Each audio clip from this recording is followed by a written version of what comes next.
Bonjour, je suis Olivia Valdès et je suis ravie de te retrouver pour une nouvelle vidéo destinée aux agents et futurs agents des services de greffe. Bonjour Maxime et bienvenue. Bonjour Olivia, merci de votre invitation. On vous a déjà eu, sur cette chaîne, de YouTube, concernant en fait, votre parcours et puis, un outil que vous avez développé qui s'appelle Mistral. On aura l'occasion en fait d'en reparler dans le cadre de cette petite interview, puisque là en fait on va faire une interview un peu plus large encore, puisqu'en fait on va parler de la dématérialisation et puis, plus largement de la dématérialisation des procédures pénales. Juste avant qu'on commence, est-ce que vous pourriez vous présenter à nouveau? Oui, alors je suis Maxime Gamère, je suis directeur des services de greffe judiciaire. J'ai pris mon poste en octobre 2024 suite à un choix de poste. Et je suis affecté donc en tant que solution manager adjoint à la direction de programme procédure pénale numérique, donc à l'administration centrale du ministère de la Justice. D'accord, et donc aujourd'hui, concrètement, parce que donc vous êtes DSGJ, donc on s'attend à des fonctions managériales et avec, évidemment un chapeau procédure. Mais quelles sont vos missions actuelles à vous? Alors, en tant que solution manager adjoint, donc je suis sur plusieurs squads, donc au niveau solution. On a sous l'autorité moi de mon chef Bernard Tepp, la possibilité de gérer des squads sur la partie échange et stockage. Donc ça va être de la NPP, hein, numérisation de procédure pénale. Ça va être SPS, le produit donc stockage pénal sécurisé, ou encore CPN pour communication pénale numérique. Donc on est là pour faire du globalisant, c'est-à-dire on va avoir des idées, on va les mettre en musique, on va pouvoir faire des épopées, ce qu'on appelle donc des grosses fonctionnalités qui vont être ensuite décomposées par la product manager et la product owner. Donc l'idée, c'est vraiment de faire au sein du bureau échange et stockage, avoir vraiment du côté technique, hein, puisque c'est l'un des deux bureaux dits techniques de la PPN, en lien avec les développeurs, donc des sociétés qui sont des entreprises du service du numérique qui sont à nos côtés. OK, alors là, vous nous parlez un langage, qu'on comprend, que peu. Alors on va essayer d'y aller, étape par étape pour qu'on comprenne nous bien ce que ça signifie tout ça et commençons simplement. Qu'est-ce que, la procédure pénale numérique? Et après vous allez nous expliquer un peu toutes ces imbrications, mais déjà ça, qu'est-ce que c'est la procédure pénale numérique?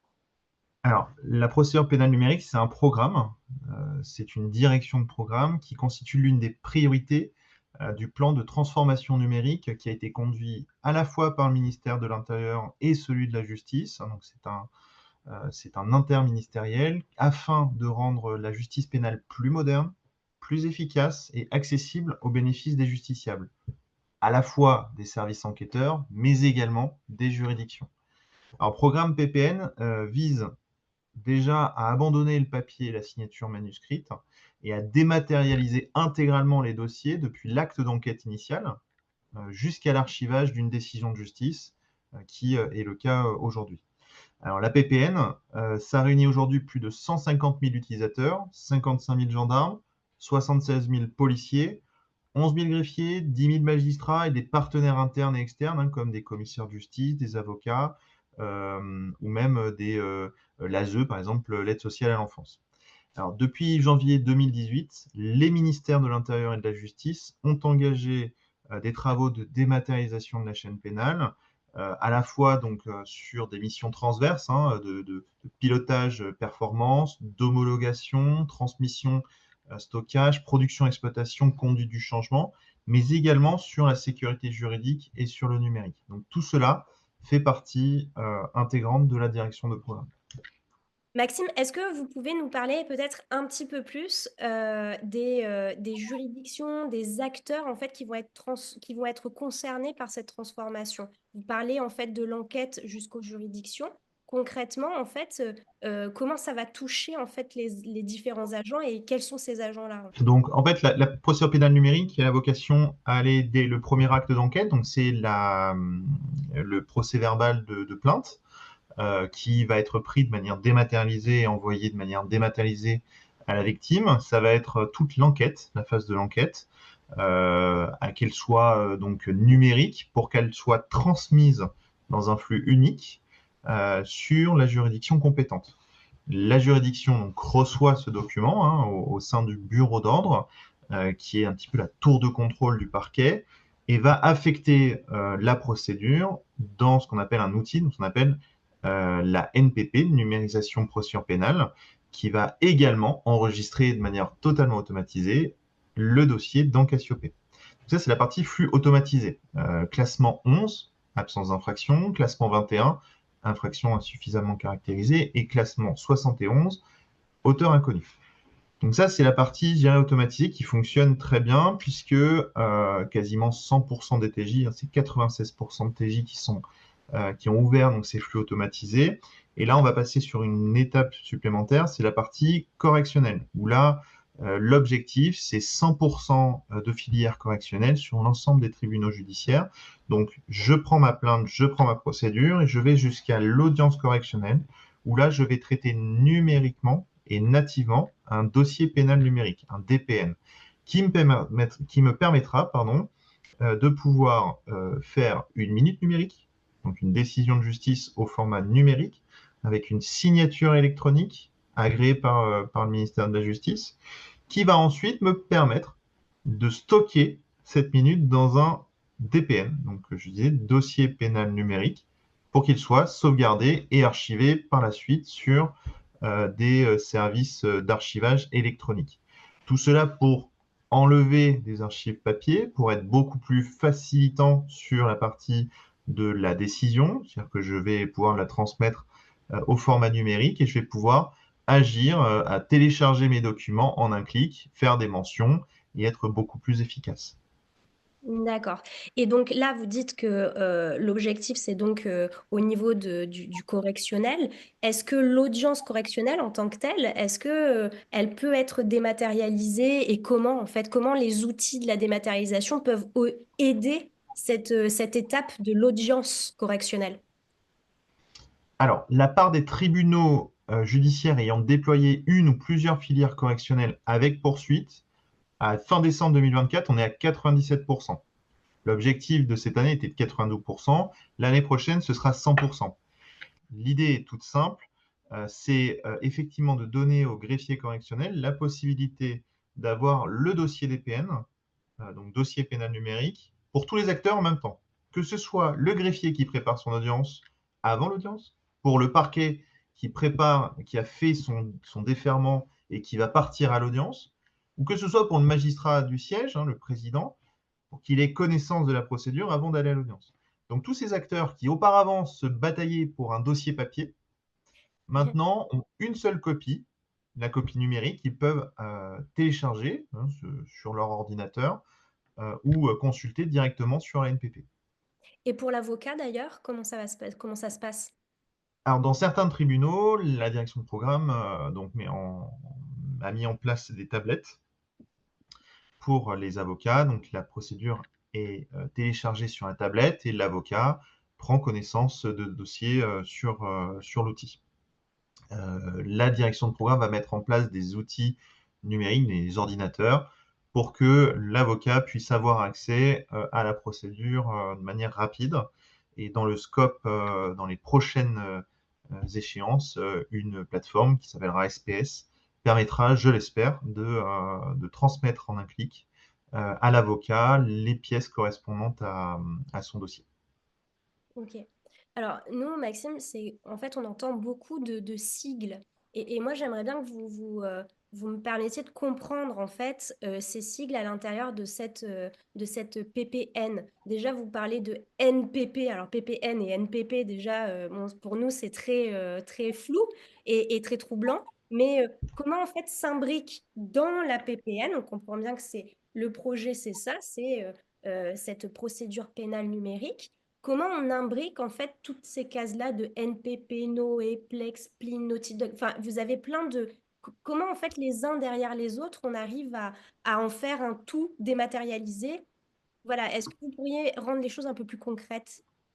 Bien sûr. Alors, quels sont les outils de la PPN? Le traitement bout en bout d'une procédure en nativement numérique elle est permise par un écosystème d'applicatifs PPN.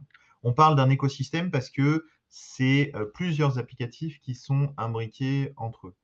C'est moyen pour la convergence des outils pénaux, c'est ce que Mistral va permettre de faire plus tard. Hein. Le Mistral pénal, pour ceux qui nous regardent, est donc une start-up d'État qui vise à améliorer donc sur la partie correctionnelle. Hein. Mais au niveau des outils de la PPN, on part de la création nativement numérique de la procédure. Donc on part avec un logiciel qui s'appelle LRP, logiciel de rédaction de la procédure pénale, D'accord. police ou gendarmerie. Donc là, c'est la création et la transmission de la procédure en nativement numérique.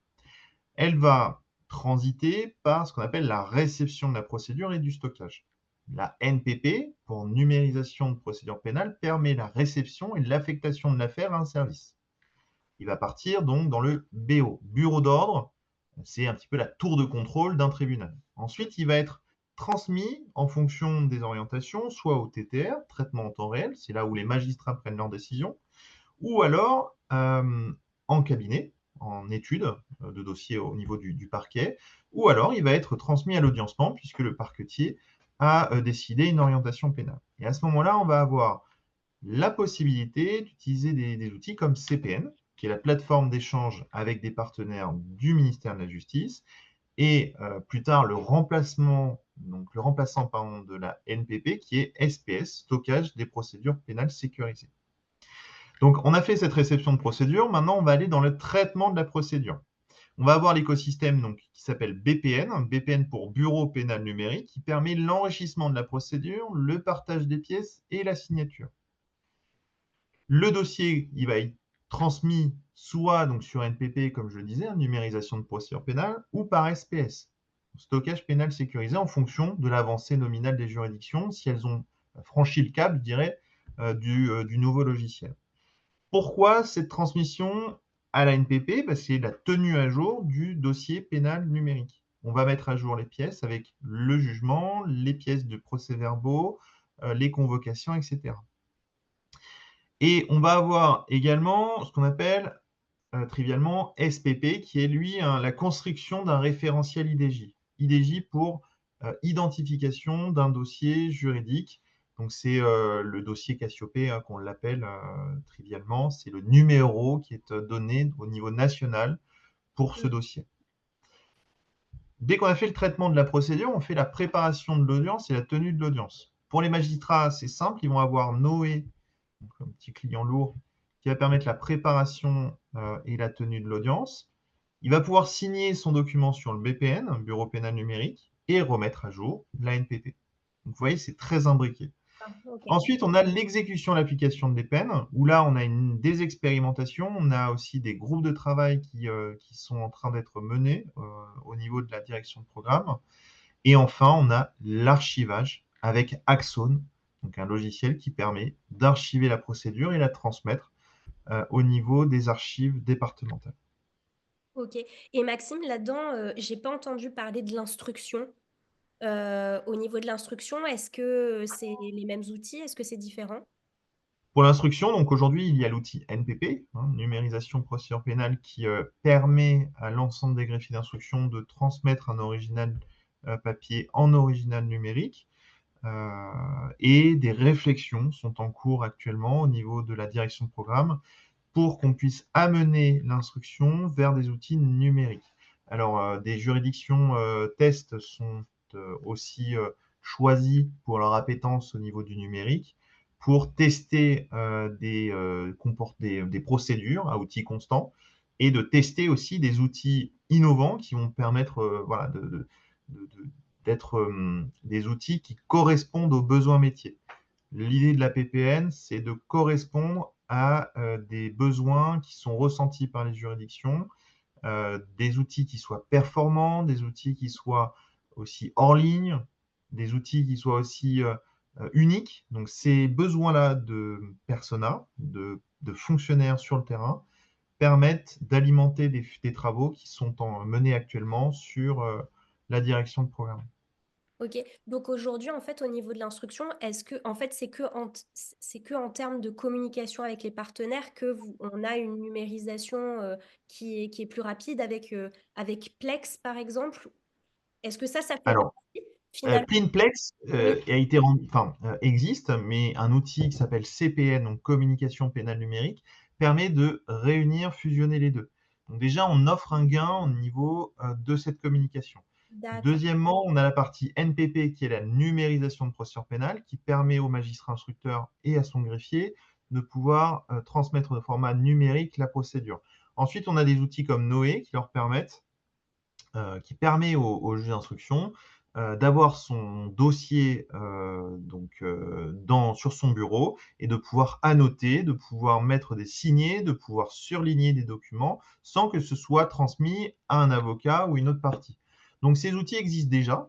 C'est pour ça que je parle d'outils constants. Demain, on ira un petit peu plus loin avec des outils comme SPS, stockage pénal sécurisé, qui vont permettre d'avoir des vues particulières pour le juge d'instruction, des cotations, de l'ossérisation. Pour l'exécution des peines, on ira sur de la vue mesure, de la vue personne. Donc tous Mm. ces éléments qui vont améliorer considérablement le traitement d'un dossier à la fin de son instruction et voire même à la fin du correctionnel. Oui, on le sent bien en termes, en tout cas quand vous parlez de l'application des peines, on sent bien que les vues différentes pourraient être, vous dites une vue sur les mesures, une vue sur les personnes. Enfin, ça serait bien intéressant effectivement pour mieux accompagner, mieux juger et mieux exécuter et appliquer les peines effectivement. Et au niveau des cours d'assises, des cours criminels, est-ce qu'il y a des axes de numérisation ou pas? Aujourd'hui, il y a différents logiciels qui sont utilisés par les cours d'assises, les cours criminels départementales. Et ces logiciels sont des logiciels en dur, donc installés sur des postes, avec une maintenance bien particulière. Aujourd'hui, la PPN, on va se concentrer sur filière correctionnelle, Oui, cours d'appel au niveau correctionnel. Donc, on a pour certaines d'entre elles déployé Cassiope cours d'appel qui permet d'être interconnecté à la PPN, donc à tous ces outils comme BPN, comme CPN, etc. etc.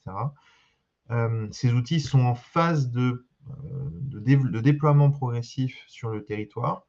Il faut aussi se dire qu'on n'y va pas à pas, on y va aussi sans frustrer, sans y aller de manière brutale au niveau des utilisateurs, parce que c'est aussi notre force, hein, c'est de se dire que le déploiement, il doit faire l'objet d'une conduite du changement. C'est ça qu'au sein de la direction, il y a un bureau qui s'appelle le Bureau de la conduite du changement.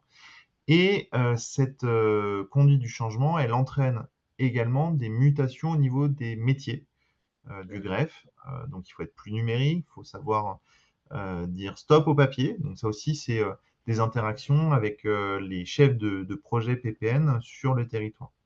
Donc, cours d'appel, oui, mais cours d'appel uniquement filière correctionnelle. Et ensuite, au fur et à mesure, on basculera sur d'autres scopes comme le criminel. ok. Et vous, alors, au niveau où vous êtes, quels résultats vous avez pu observer grâce à la mise en place de la PPN et on va dire, quels résultats vous avez pu observer au niveau des acteurs et au niveau du dossier, de la procédure en tant que telle? Est-ce que vous avez pu avoir des résultats? J'ai en tête une belle réussite en 2024, c'est la mise en place du FPR au niveau du bureau pénal numérique. Donc le FPR, c'est quoi? C'est un fichier des personnes recherchées qui est tenu par le ministère de l'Intérieur. Ce fichier, donc, il est alimenté notamment par le ministère de la Justice, hein, par les juridictions.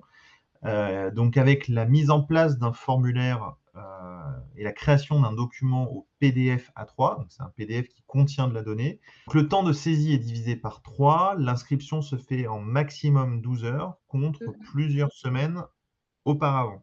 Donc D'accord. finalement, on est passé de 250 formulaires en mars à 7200 formulaires en décembre. Donc on a plus 50% d'inscription aujourd'hui. Et on a finalement ce taux de satisfaction qui nous est ressorti des juridictions de 60%, hein, de très satisfaits de la PPN, du BPN et de ses outils. Je peux aussi vous citer le nombre de mentions marginales, donc 12 000 sur 2024, ce qui est énorme. Le nombre de copies exécutoires générées depuis mai 2024 qui est de 1073, hein, 362 en décembre, et le nombre de documents qui sont signés depuis le bureau pénal numérique En décembre, on est arrivé quasiment à 200 000 documents signés. Donc finalement, on est sur quelque chose de montée en puissance des outils de la PPN qui finalement fait gagner énormément de temps à l'utilisateur. Alors au début, on ne le voit pas, mais finalement, sur le long terme, on le constate et on constate également un gain de place puisqu'il y a moins d'archives, il y a moins d'espaces qui sont dédiés au rangement. On va le constater aussi au niveau du temps de traitement des documents, des dossiers. Donc, c'est aussi la mise à disposition d'environnements de travail qui va permettre à ces agents de gagner du temps et de gagner en efficacité. Et gagner aussi finalement en bien-être aussi dans le cadre de leur travail. Totalement, des agents moins stressés, des agents qui recherchent mieux, qui renseignent mieux, qui ont tout de suite une information, qui peuvent interagir avec leurs magistrats. C'est aussi ça les gains de la PPN. C'est aussi pour ça que je me suis engagé au niveau Mhm. de la direction de programme. C'est aussi pour cela que j'ai accepté de relever le défi qui nous est tous donné à la direction de programme.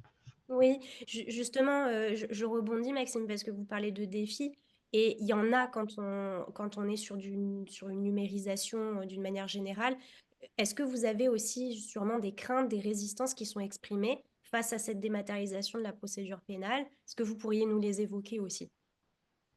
La crainte de la procédure pénale, moi je l'ai vu en réel lors de mon stage au tribunal judiciaire de Grasse, où on a mis en place les CRPC, donc filières de comparution sur reconnaissance préalable de culpabilité, au format nativement numérique.